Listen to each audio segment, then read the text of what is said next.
Okay, is it back on that 2000 that I'm working on? I was going to clean up the engine compartment in my last video. Basically, it was a shot of it, nice and clean.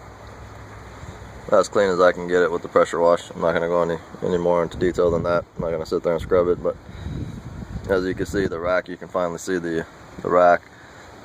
There was caked up, you know, grease and grime there all around here. It's nice and clean. Clean as it's going to get. And here's the swap. Here's the motor. It's ready to go in. Motor trans, complete assembly with the automatic.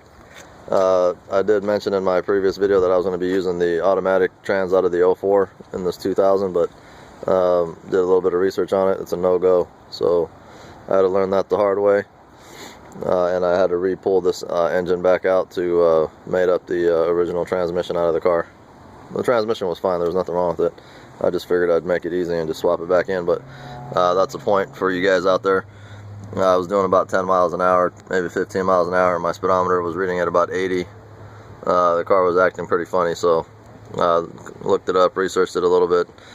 There's some difference in electronics on those transmissions, and they are not compatible. So anyways, we're just going to go ahead and use the original trans, drop this in. Should have this thing running in about a couple hours. Alright,